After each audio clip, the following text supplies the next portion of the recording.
नमस्कार, आपके साथ मैं हूं दीपशिखा और आप देख रहे हैं खबरें अभी तक। एक मिनट पूरी खबर में आपका स्वागत करती हूं। और चलिए सबसे पहले बात करेंगे हिंद की चादर सिखों के 9वें गुरु तेग बहादुर का 400वां प्रकाश पर्व पानीपत में मनाया गया।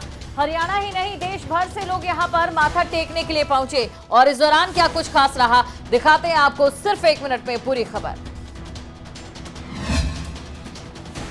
पानीपत में हिंद की चादर श्री गुरु तेग बहादुर जी के 400वें प्रकाश उत्सव पर भव्य आयोजन किया जा रहा है। सुबह से ही यहां पर संगत उमड़ पड़ी। सेक्टर 13-17 में आयोजित समागम में सुरक्षा व्यवस्था के मद्देनजर पुलिस फोर्स के साथ 8 ड्रोन नजर रख रहे हैं। मुख्यमंत्री मनोहर लाल भी समागम में पहुंचे। विपक्ष के नेता पूर्व मुख्यमंत्री भूपेंद्र सिंह हुड्डा समेत कई नेता भी यहाँ शिरकत करने पहुंचे हैं। प्रदेश भर की सभी सामाजिक और धार्मिक संस्थाओं को इसमें आने का न्योता दिया गया है, तो हजारों की संख्या में साधु संत और संगत यहाँ पहुंचे हैं। समारोह में गतका और 85 स्लाइड्स की प्रदर्शनी श्रद्धालुओं के आकर्षण का केंद्र बनी हुई है। समागम मंच के दोनों ओर लंगर के लिए पंडाल लगाए गए हैं। इसमें सुबह 9 बजे से ही लंगर सेवा चालू कर दी गई है।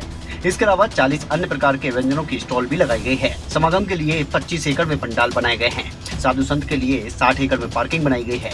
प्रशासन ने पार्किंग में पंडाल तक आने के लिए रूट मैप तैयार किया है। इसमें सेक्टर 13 से 17 तक की अगर बात की जाए तो अलग अलग जगहों पर पंडाल देखने को मिली। तो प्रकाश पर्व को लेकर प्रशासन की ओर से पहले ही तैयारियां की जा रही थी और वो तैयारियां मुकम्मल देखी भी गई। रुक करेंगे हम अगली खबर का। महेंद्रगढ़ शहर की रामदेई धर्मशाला में पूर्व शिक्षा मंत्री रामविलास शर्मा ने अपने कार्यकर्ताओं के साथ प्रधानमंत्री का मन की बात का कार्यक्रम सुना।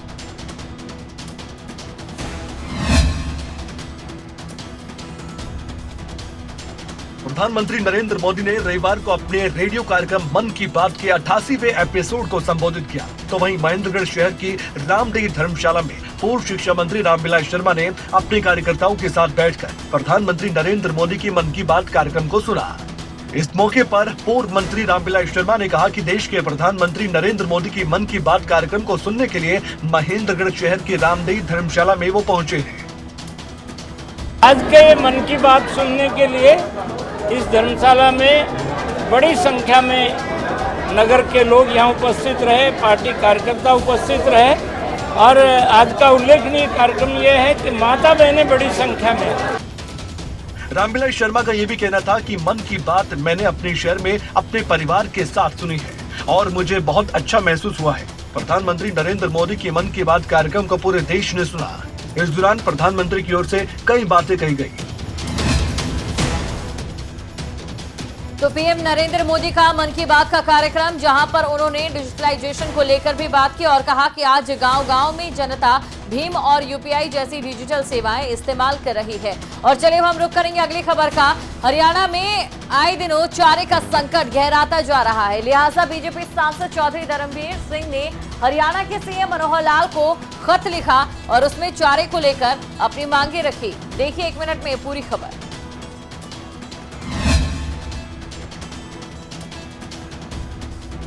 हरियाणा में गौवंश के चारे पर संकट पैदा हो गया है। सबसे ज्यादा मार उन जगहों पर है जिन जिलों में गौशालाएं सबसे अधिक है। सिरसा, फतेहाबाद सहित हिसार जिले में सबसे अधिक गौशालाएं हैं। तूड़ी के रेट 850 रुपए क्विंटल पहुंच गए हैं। इससे गौशालाओं का खर्च दोगुना हो गया है। औसतन 2000 गाय वाली गौशाला में अकेली तूड़ी का खर्च करीब 20 लाख रुपए आता था, मगर अब रेट दोगुने होने से ये खर्च दोगुना हो गया है। कुल मिलाकर प्रदेश में पशुओं के चारे का संकट गहराने लगा, जिसे लेकर बीजेपी सांसद चौधरी धर्मवीर सिंह ने हरियाणा के सीएम मनोहर लाल को खत लिखा। सांसद ने सीएम से मांग की है कि चारे की कमी के चलते चारे के वाहनों को जिले में भी न पकड़ा जाए। सांसद चौधरी धर्मवीर सिंह की माने तो इस जिले में चारा समय रहते नहीं पहुंचेगा। उन जिलों में पशु चारे की कमी के कारण भूखे मर सकते हैं, लिहाजा चारे के वाहनों को किसी भी जिले में न रोका जाए। जगबीर घनघस, भिवानी, खबरें अभी तक।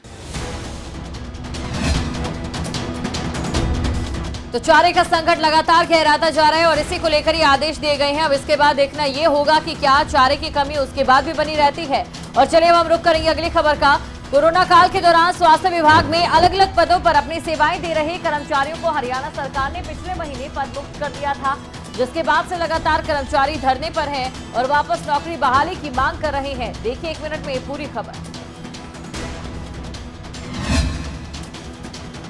कोरोना काल के दौरान हरियाणा सरकार ने स्वास्थ्य विभाग में कच्चे कर्मचारियों की इमरजेंसी भर्तियां की थी, जिनको हाल ही में हरियाणा सरकार ने पद मुक्त कर दिया, जिसको लेकर कोरोना कर्मचारियों में खासा रोष देखने को मिल रहा है।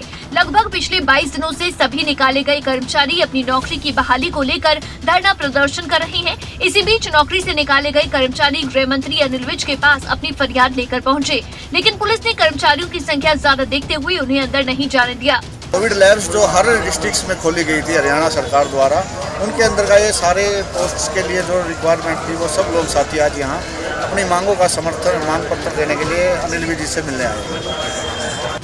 कोरोना कर्मचारी यूनियन के नेताओं का कहना है कि कोरोना काल में testing lab, doctor, staff nurse और अन्य सहायक पदों पर अपनी जान जोखिम में डालकर जनता की सेवा की थी। पिछले महीने सरकार ने बिना किसी नोटिस के सभी कर्मचारियों को नौकरी से हटा दिया। इस बीच कर्मचारियों ने गृह मंत्री अनिल विज से उनकी नौकरी को बहाल करने की मांग की। तो कर्मचारियों की ओर से नौकरी बहाली की मांग यहां पर की जा रही है, लेकिन अब देखना ये होगा कि कब तक कर्मचारियों की इन मांगों को पूरा किया जाता है। रुक करेंगे अगली खबर का। जींद में दिन दिहाड़े एक युवक के अपहरण की खबर से हर कोई हैरान है। दिन के उजाले में हुई इस वारदात के बाद पुलिस के सामने युवक और अपराधियों को तलाशना एक बड़ी चुनौती बन गया है, जिसके पीछे भी एक खास वजह है। दिखाते हैं आपको 1 मिनट में ये पूरी खबर।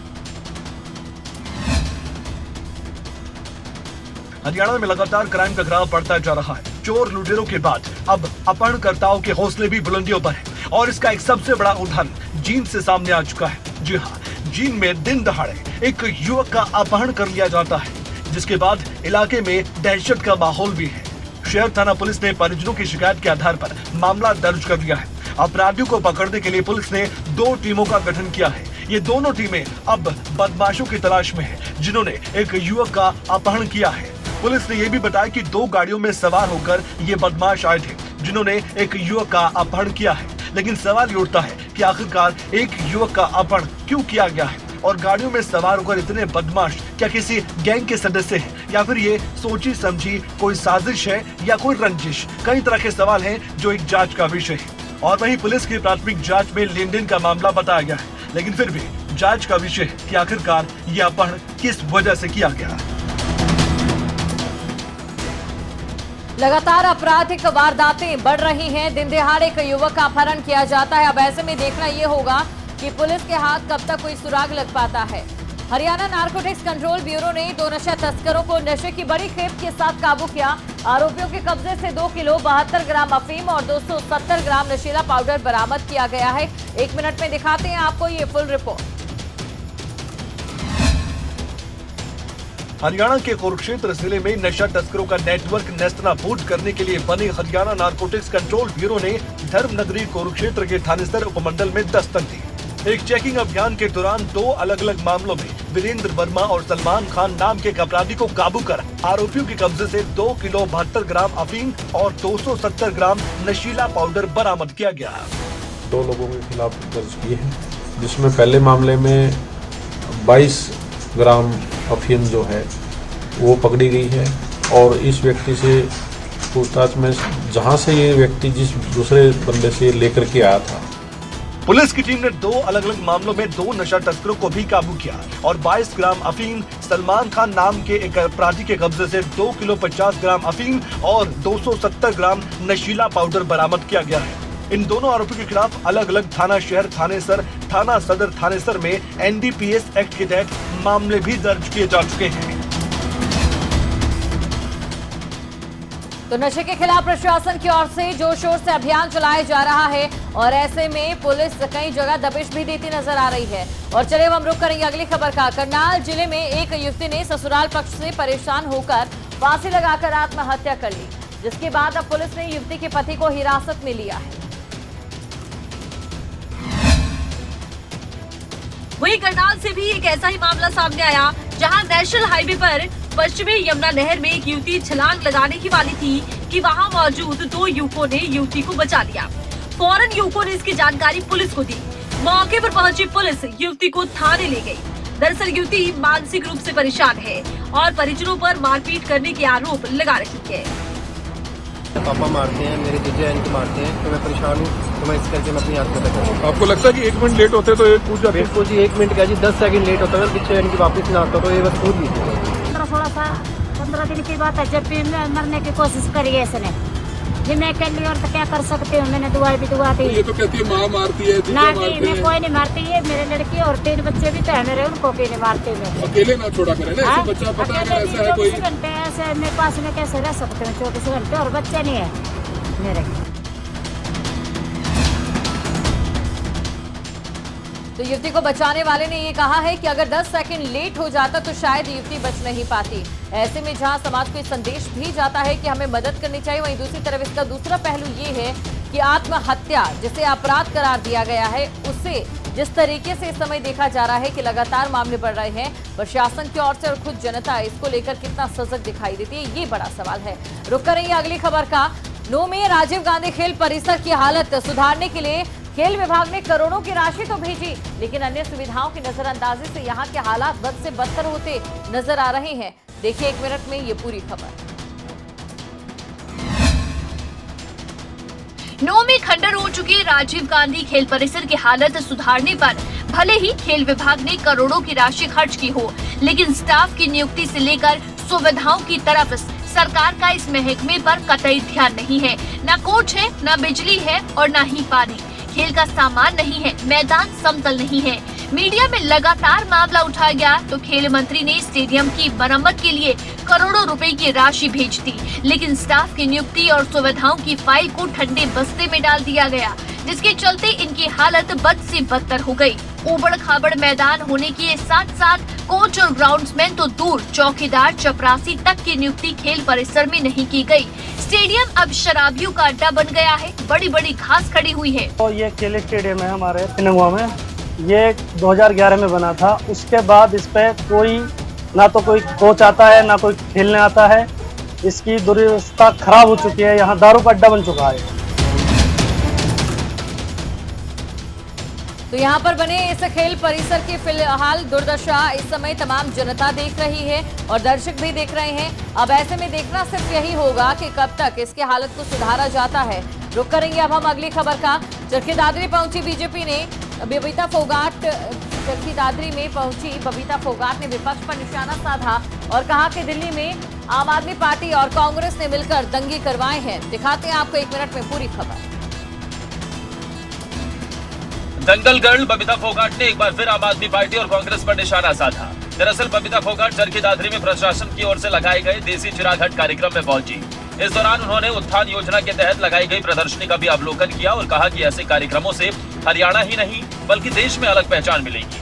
इस दौरान बबीता फोगाट ने विपक्ष पर जमकर हमला बोला और कहा ऐसी पार्टियां जनहित की नहीं बल्कि अपने स्वार्थ की सोच रखने वाली हैं। हरियाणा में आम आदमी पार्टी का कोई वर्चस्व नहीं है, ये पार्टी लोगों में दुविधा पैदा कर रही है। तो नहीं मानती मैं, दादरी के अंदर मैंने तो कोई उनका वास्तव भी नहीं देखा, नाम भी नहीं सुना है। तो हरियाणा में तो मुझे नहीं लगता कि कहीं होगा, जब चरखी दादरी में ही नहीं है कहीं भी नाम, तो हो सकता है किसी के मन में कुछ हो, चल रहा हो। बबीता फोगाट ने कहा जैसे हरियाणा की ओर से दिल्ली को उसके हक का पानी दिया जा रहा है, वैसे पंजाब को भी देना चाहिए। अब पंजाब में आम आदमी पार्टी की सरकार है और हरियाणा उसका छोटा भाई है। हरियाणा को उसके हक का पूरा पानी दे। SYL के पानी पर हरियाणा का हक है और लेकर रहेंगे।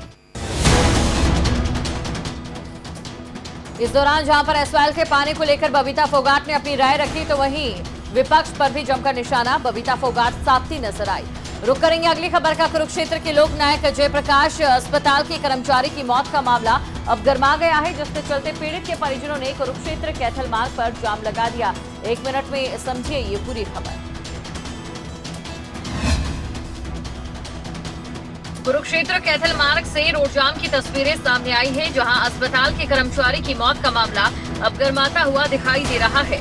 दरअसल कुरुक्षेत्र के लोकनायक जयप्रकाश अस्पताल के कर्मचारी ने अस्पताल के महिला डॉक्टर के उत्पीड़न से परेशान होकर आत्महत्या कर ली थी, जिसके चलते पीड़ित कमल के परिजनों ने कुरुक्षेत्र कैथल मार्ग पर जाम लगाया। परिजनों का आरोप है कि कमल की मौत हुई 24 घंटे बीत चुके हैं, लेकिन आरोपी डॉक्टर को गिरफ्तार नहीं किया जा रहा। उसने खुद को उसने परेशान करी, सवेरे रात की बात है। उसके बाद में लाट लिख रहा के मेरे पति के ने फिर मैंने फिर भी ये सूती नहीं है। गर्मी आई है, मालिक जलाने का लेके ने लेकिन सरवाई बैठे मेरे पति को उसके कार्ड खाया, उसने चाय का पानी भी नहीं पिया, ड्यूटी जा करना परिजनों का कहना है कि उसने बेहद परेशान किया, जिसकी प्रताड़ना के चलते उसने जहर खाकर आत्महत्या कर ली। अब परिजनों ने इस मामले में इंसाफ की गुहार लगाई है। देखना होगा प्रशासन इस मामले में क्या कार्रवाई करता है। तो परिजनों की ओर से गुहार लगाई गई है कि जल्द से जल्द दोषियों को सजा दी जाए और पुलिस अपनी जांच को मुकम्मल करे। लेकिन अब ऐसे में देखना होगा कि क्या कुछ आगे रहता है और कितनी जल्द आरोपियों की धरपकड़ होती है। रुक करेंगे अगली खबर का। वैसे तो इन दिनों अमूमन हर दूसरे शहर में पानी की किल्लत है, लेकिन क्या आपने सोचा है कि क्या हो अगर आपको पिछले 2 महीने से पानी की सप्लाई ना मिल रही हो। पलवल के गड़ी पट्टी का पिछले 2 महीनों से कुछ ऐसा ही हाल है। पलवल के गढ़ी पट्टी गांव में पीने के पानी का ऐसा सूखा पड़ा कि जिम्मेदार अधिकारियों के कानों पर जूं तक नहीं रेंग रही। काम को लेकर ऐसा लापरवाही से भरा रवैया दिख रहा है कि गांव के लोग पानी की समस्या से ज्यादा अधिकारियों की लापरवाही देख परेशान हैं। गढ़ी पट्टी गांव के हालात कुछ ऐसे हो चुके हैं कि गांव में पढ़ने वाले छात्र छात्राओं को टेंशन पढ़ाई की नहीं बल्कि पीने के पानी की है। ऐसा क्यों? क्योंकि गांव में पिछले 2 महीनों से पीने के पानी की सप्लाई नहीं हुई। कई साल है और हम आवे सोन से लेना रही वहाँ में चला रहे के बाबा जी ना हो तो पानी ला रहे घड़ी ट्रेन कायद ना आवे कायद में ना उनके जो वो पानी सुनाई ना करे हमारे कोई सुनाई नहीं करता सुनाई ना करे तो गांव में खारा पानी कते छू। बता दें कि गांव गढ़ी पट्टी में जमीनी पानी खारा होने की वजह से पीने के लायक नहीं है। हालांकि सरकार की ओर से गांव में 3 बूस्टर लगवाई गई है। हालांकि पानी हमारी मूलभूत जरूरतों में से एक है, लेकिन यहाँ पर फिलहाल गांव वालों को पीने का पानी नहीं मिल रहा है। ऐसे में देखना होगा कब तक उन्हें पीने के पानी की सप्लाई मुकम्मल तरीके से रोजाना दी जाती है। रुक करेंगे अगली खबर का। मंगोलिया में चल रही सीनियर एशिया कुश्ती चैंपियनशिप में हरियाणा के पहलवानों का जलवा देखने को मिला। रवि दहिया के सोना जीतने पर परिवार बेहद खुश नजर आ रहा है और देश की जनता भी। मंगोलिया में चल रही सीनियर एशियाई कुश्ती चैंपियनशिप में हरियाणा के पहलवानों का जलवा देखने को मिल रहा है। सोनीपत के गांव नाहरी के रहने वाले रवि दहिया ने गोल्ड मेडल जीतकर देश का नाम रोशन किया है। रवि की उपलब्धि पर गांव और परिवार में जश्न का माहौल है।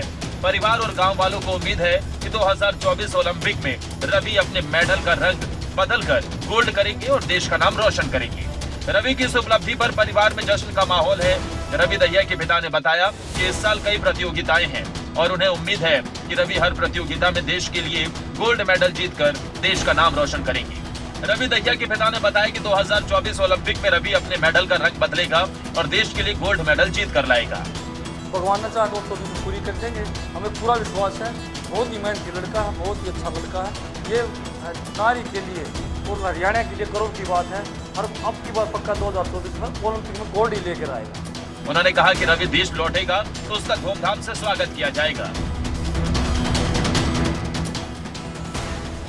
यही वजह है कि हरियाणा को मेडल फैक्ट्री कहा जाता है। हरियाणा के पहलवान न सिर्फ हरियाणा का बल्कि पूरे देश का नाम वैश्विक पटल पर ऊंचा करते हैं।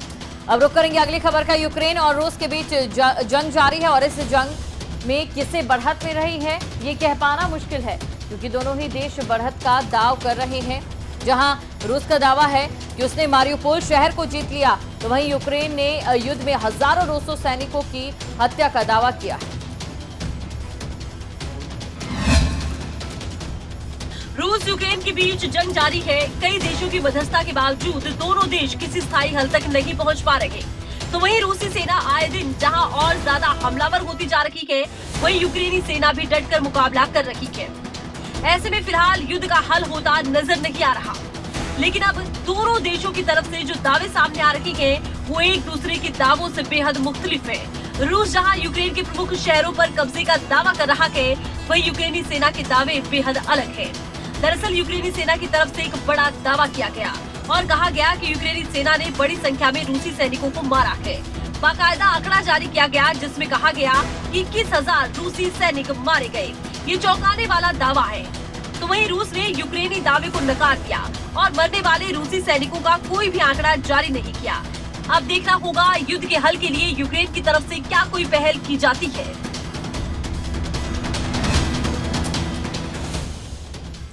तो रूस यूक्रेन युद्ध के बीच जंग लगातार एक ऐसी दिशा में जा रही है जहां पर कह सकते हैं कि इस समय ये लड़ाई चल रही है कि किसका दावा कितना है। जी हां, और फिलहाल इन दावों में पश्चिमी देश भी नजर आ रहे हैं। रुक करेंगे अगली खबर का।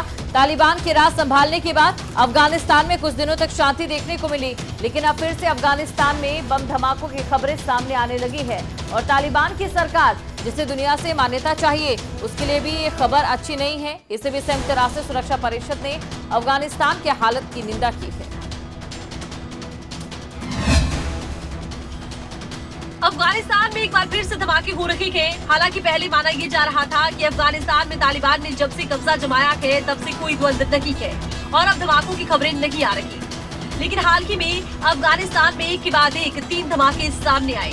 पहला धमाका एक स्कूल में हुआ, फिर एक धमाका एक मस्जिद में हुआ और अब एक बार फिर से एक धमाका हुआ है। अफगानिस्तान में कुंदूज प्रांत की मस्जिद में ये धमाका हुआ, 33 लोगों की जान गई, 43 घायल हो गए। अफगानिस्तान में हुए इस धमाके की गूंज संयुक्त राष्ट्र सुरक्षा परिषद तक जा पहुंची। दरअसल यूएनएससी ने इस धमाके की निंदा की और अफगानिस्तान के हालातों पर चिंता जाहिर की। अब देखना होगा नई सरकार तालिबान का इन धमाकों पर क्या जवाब होता है। गौरतलब है कि अफगानिस्तान में शांति बहाल करने के दावे तालिबान की तरफ से किए गए, तो वहीं अगर तालिबान के राज में अफगानिस्तान में शांति नहीं होती तो तालिबान को दुनिया भर से निंदा का सामना करना पड़ सकता है।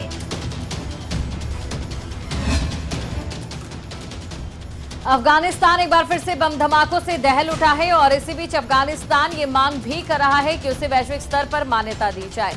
1 मिनट पूरी रिपोर्ट में आपने जाना दुनिया और देश की तमाम खबरों के बारे में। अब मुझे दें इजाजत और आप बने रहे खबरें अभी तक के साथ। जय हिंद।